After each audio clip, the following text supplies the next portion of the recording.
News చూస్తున్నాం. గాల్లో ఉండగా విమానం ఇంజిన్ ఒక్కసారిగా ఆగిపోయింది. నిజమే, మీరు వింటున్నది అక్షరాల నిజం. టేకాఫ్ అయిన కొద్దిసేపటికే కుడివైపు ఇంజిన్ ఆగిపోయిందట. ఇంజిన్ ఆయిల్ ప్రెషర్ జీరోకి పడిపోవడంతో ఈ సమస్య తలెత్తినట్లుగా తెలుస్తోంది.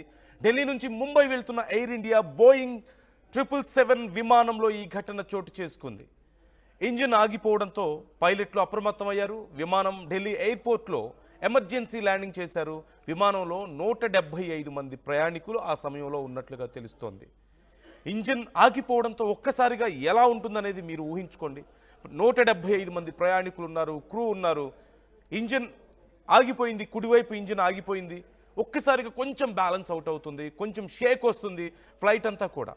కానీ ఇమ్మీడియట్గా పూర్తిగా ఇంజిన్స్ రెండు ఆగిపోయి కింద పడిపోయే అవకాశం ఉండదు. ఖచ్చితంగా 2 ఇంజిన్స్ ఉంటాయి ఫ్లైట్ అన్నప్పుడు. ఈ ఫ్లైట్లో 2 ఇంజిన్స్లో ఒకటి ఫెయిల్ అయినప్పటికీ రెండో దాని మీద ఇమీడియట్గా రన్ చేస్తూ దగ్గరలో ఉన్నటువంటి ఎయిర్పోర్ట్లో వాళ్ళు ఎమర్జెన్సీ ల్యాండింగ్ చేస్తూ ఉంటారు. అయితే టేకాఫ్ అయిన కొద్దిసేపటికే ఢిల్లీ నుంచి ముంబై వెళ్తున్న సమయంలో టేకాఫ్ అయినటువంటి కొద్దిసేపటికే ఇంజిన్ ఆగిపోవడంతో ఒక ఇంజిన్ ఆగిపోవడంతో సెకండ్ ఇంజిన్ మీద ఎమర్జెన్సీ కండిషన్లో మళ్ళీ తిరిగి ఢిల్లీలో ల్యాండ్ చేసినట్లుగా తెలుస్తోంది. వెంటనే ప్రయాణికులందరినీ సేఫ్గా దించి చెక్ చేసినట్లుగా సమాచారం అందుతోంది. అయితే అసలు అక్కడ ఉన్నటువంటి సిబ్బంది ఏం చెప్తున్నారు దీనికి సంబంధించి డీటెయిల్స్ ఇంకా తెలుసుకుందాం. ఎయిర్ ఇండియా బోయింగ్ 777 విమానంలో ఈ ఘటన చోటు చేసుకుంది. ఢిల్లీ నుంచి మా ప్రతినిధి నవీన్ మనతో జాయిన్ అవుతున్నారు. నవీన్, ప్రజెంట్ డీటెయిల్స్ ఎలా ఉన్నాయి? దీనికి సంబంధించి మేనేజ్మెంట్ ఏదైనా సమాధానం చెప్తోందా? ప్రయాణికుల పరిస్థితి ఏంటి ఆ సమయంలో? అంటే ఎయిర్ ఇండియాకి పెద్ద ప్రమాదం తప్పినట్టు కూడా మనం చెప్పుకోవచ్చు. ఎందుకంటే ఆ ఢిల్లీ నుంచి ముంబైకి వెళ్తున్నటువంటి AI 787 విమానంలో సాంకేతిక సమస్య కూడా ఎదురైనట్టు కూడా మనకు తెలుసు. అంటే ముఖ్యంగా రైట్ సైడ్ లో ఉన్నటువంటి ఇంజన్ లో ఆయిల్ కొంత సమస్య వచ్చినందుకు పైలట్ వెంటనే అప్రమత్తమై వెంటనే టేకాఫ్ అయినటువంటి ప్రాంతం, అంటే ఢిల్లీ నుంచి టేకాఫ్ అయినటువంటి ఆ కొద్ది నిమిషాలను మళ్ళీ ఆ ల్యాండ్ అయినటువంటి పరిస్థితి నెలకొంది. ప్రస్తుతానికి అక్కడ ఉన్నటువంటి ప్రయాణికులు అందరూ కూడా సురక్షితంగా బయటకు కూడా వచ్చినటువంటి పరిస్థితి నెలకొంది. అయితే ఈ ఏరోప్లేన్ మాత్రం ఢిల్లీ నుంచి ముంబైకి వెళ్తున్నటువంటి వెళ్తున్నటువంటి సమయంలో ఈ యొక్క టెక్నికల్ కి సంబంధించినటువంటి సమస్య కూడా ఎదురైనట్టు కూడా ఉన్నటువంటి ఆ పైలట్ తో పాటు వెంటనే ATC కూడా వారు సమాచారం కూడా ఇవ్వడం జరిగింది. ATC కూడా వెంటనే అప్రమత్తమై ఆ ఫ్లైట్ ని సురక్షితంగా ల్యాండ్ చేసేటువంటి ప్రయత్నం కూడా చేసేటువంటి పరిస్థితి. మొత్తం ఈ ఫ్లైట్ లో దాదాపు 335 మంది ప్రయాణికులు కూడా వీరు ప్రయాణిస్తున్నారు. గతంలో కూడా చూసాము, ఇటు ఆంధ్రప్రదేశ్ గన్నవరం నుంచి వైజాగ్ వెళ్తున్నటువంటి ఎయిర్ ఇండియా విమానంలో కూడా ఇదే తరహాలో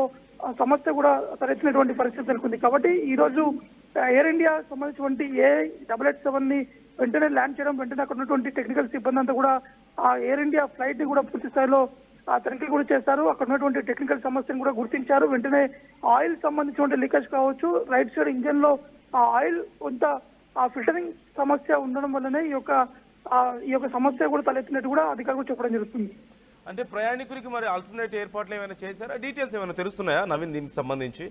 అంటే ప్రస్తుతం కొద్దిసేపటి క్రితమే ఎయిర్ ఇండియా సంబంధించినటువంటి అధికారులు కూడా స్పందించారు. ముఖ్యంగా DGCA కూడా ఈ ఎయిర్ ఇండియా సంబంధించినటువంటి ఆ సమస్యతో కూడా ఒక రిపోర్ట్ కూడా ఇవ్వాలని చెప్పేసి DGCA కూడా ఎయిర్ ఇండియాని కోరడం జరిగింది. అయితే కొద్దిసేపటి క్రితమే ఎయిర్ ఇండియా సంబంధించినటువంటి అధికారులు స్పందించారు. ఏదైతే ప్రయాణికులకి వారందరికీ కూడా ఆల్టర్నేట్ ఫ్లైట్ కూడా ఏర్పాటు కూడా చేయడం జరుగుతుంది. ఎందుకంటే ఆల్రెడీ ఈ ఎయిర్ ఇండియా సంబంధించినటువంటి విమానాన్ని ఉదయమే పూర్తి స్థాయిలో టెక్నికల్ సంబంధించినటువంటి అంశాలు కూడా తనిఖీలు చేసిన తర్వాతనే టేకాఫ్ కి వారు అనుమతి కూడా ఇవ్వడం జరిగింది. కానీ సడన్ గా ఈ ఇంజన్ లో ఉన్నటువంటి ఆయిల్ ప్రెషర్ తక్కువగా రావడంతో వెంటనే ల్యాండ్ కూడా చేస్తామని చెప్పేసి కూడా ఎయిర్ ఇండియా అధికారులు చెప్పడం జరుగుతుంది. కాబట్టి ఆల్టర్నేట్ గా ఫ్లైట్ కూడా ఏర్పాటు చేశారు. మరి కొంతమంది ఆ ఫ్లైట్ లో తమ గమ్యస్థలం కూడా వెళ్ళడం జరిగింది. Right. Thanks for the details Naveen. So ఓవరాల్గా ఇమీడియట్గా వేరే ఆల్టర్నేటివ్ ఏర్పాట్లు చేసి ప్రయాణికులందరినీ కూడా వారి వారి గమ్యస్థానాలకు చేర్చినట్లుగా తెలుస్తోంది. అలాగే జరిగినటువంటి ఇన్కన్వీనియన్స్కి ఎయిర్ ఇండియా క్షమాపణ చెప్పింది. ఇప్పుడు ఎయిర్ ఇండియా బోయింగ్ 777 విమానానికి సంబంధించి పూర్తి స్థాయిలో వారు చెక్ చేస్తున్నట్లుగా తెలుస్తోంది. సమస్య ఎక్కడొచ్చింది, ఇంజన్ ఎందుకు ఆగిపోయింది అనేది.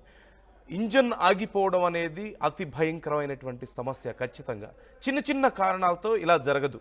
ఇంజిన్స్ చాలా పర్ఫెక్ట్గా చెక్ చేసుకున్న తర్వాత ఒక ఫ్లైట్ బయలుదేరిన తర్వాత, గతంలో మనం చూసాం అహ్మదాబాద్ ఘటన తర్వాత చాలా రోజుల పాటు ప్రయాణికులు ఫ్లైట్ జర్నీ అంటే భయపడ్డటువంటి పరిస్థితులు. వాటితో పాటు ఆ తర్వాత వరుసగా ఈ ఫ్లైట్ జర్నీస్లో ఎన్నో మిస్టేక్స్ జరుగుతూ ఉండడం.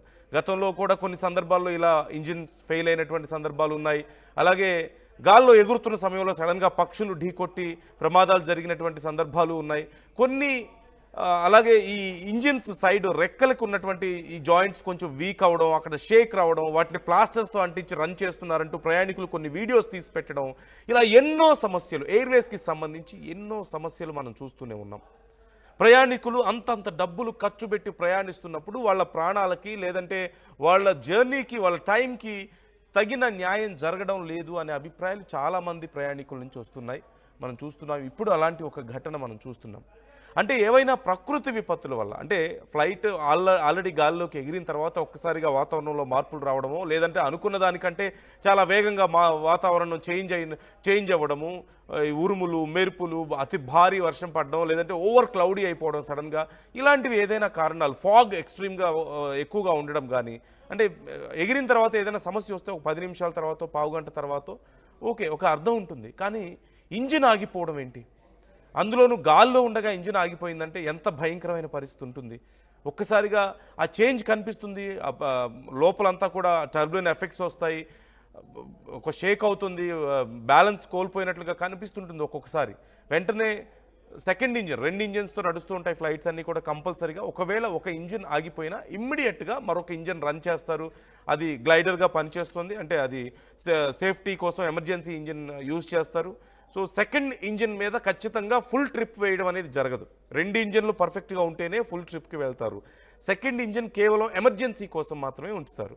సో సెకండ్ ఇంజిన్ని ఆన్ చేసి ఇమ్మీడియట్గా బ్యాలెన్స్ మెయింటైన్ చేస్తూ తిరిగి ఢిల్లీలో ల్యాండ్ అయ్యి చెక్ చేసినట్లుగా తెలుస్తుంది. ప్రయాణికులందరూ కూడా సేఫ్గా ల్యాండ్ అయ్యారు.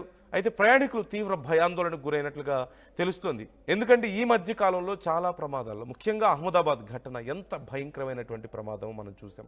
ఇంజిన్కి కావాల్సినంత పవర్ అందకపోవడమే అప్పుడు ప్రమాదానికి కారణమని మనం విన్నాం. సో ఇప్పుడు కూడా అలాంటి మరొక సమస్య కదా. అప్పుడు 2 ఇంజిన్స్ ఫెయిల్ అయ్యాయి, ఇప్పుడు ఒక ఇంజిన్ ఫెయిల్ అయింది. ఒకవేళ ఇంకేదైనా జరగరానిది జరిగితే, అలా జరగకూడదని మనందరం ఖచ్చితంగా కోరుకోవాలి. కానీ ఎన్నో కారణాలు ఇప్పుడు డీజీసీఏ విషయంలో కానీ, లేకపోతే డీజీసీఏ కూడా ఈ విషయంలో చాలాసార్లు హెచ్చరికలు జారీ చేసింది. ఎన్నో సందర్భాల్లో విమానాల సర్వీసింగ్కి సంబంధించి లేదంటే సిబ్బందికి సంబంధించి మెయింటెనెన్స్ సరిగా ఉండడం లేదనే కంప్లైంట్స్ ఎన్నో ఉన్నాయి. వాటిని ఇప్పటికీ కూడా పూర్తి స్థాయిలో సరిదిద్దుకోలేకపోయారు అంటున్నారు. ఇక ఈ మధ్యకాలంలో ఇండిగో చేసినటువంటి ఘనకార్యం మనందరం చూసాం. ఎన్ని వేల మంది ప్రయాణికులు ఇబ్బంది పడ్డారో, ఎన్ని వందల సర్వీసులు ఆగిపోయాయో మనం చూసాం. తీవ్రమైనటువంటి ఒక పెద్ద సంక్షోభాన్ని మనం చూసాం. మొనోపోలీ కారణంగా తలెత్తినటువంటి సమస్య. ఇప్పుడు మరొక సమస్య మనం చూస్తున్నాం. ఎయిర్ ఇండియాలో చోటు చేసుకున్నటువంటి సమస్య ఇది. ఎయిర్ ఇండియా బోయింగ్లో చాలా ఫ్రీక్వెంట్గా సమస్యలు వస్తూనే ఉన్నాయి. సో మరొకసారి ఇలాంటి ఘటనలు జరగకుండా చూసుకోవాల్సిన బాధ్యత ఉంది. అలాగే ఈ విషయం మీద కఠిన చర్యలు తీసుకోవాల్సిన బాధ్యత కూడా ఉంది. ఏవియేషన్ మీద ఇటు కేంద్ర ప్రభుత్వం విషయంలోనూ కన్సర్న్ మంత్రి ఈ విషయంలో ఖచ్చితంగా విచారణ చేయాల్సిన అవసరం ఉంది. At the same time DGCA విషయంలో కూడా డీజీసీఏ కూడా దీంట్లో ఇన్వాల్వ్ అవుతుంది. ఖచ్చితంగా దీనికి సంబంధించి రిపోర్ట్ అడుగుతుంది. ఎందుకు ఆగిపోయింది, ఎలా ఆగింది, ముందే ఎందుకు చెక్ చేసుకోలేదు, చెక్ చేశారా లేదా ప్రాపర్గా, సమస్య ఎక్కడొచ్చింది అనేది ప్రతిదీ ఖచ్చితంగా అడుగుతారు. ఎందుకంటే ఒక ఫ్లైట్ స్టార్ట్ అయ్యే ముందు పూర్తి స్థాయిలో 100% ఫ్లైట్ కండిషన్ ఎలా ఉందనేది చెక్ చేసుకుంటారు. ఏ చిన్న సమస్య ఉన్నా సరే డిలే చేస్తారు.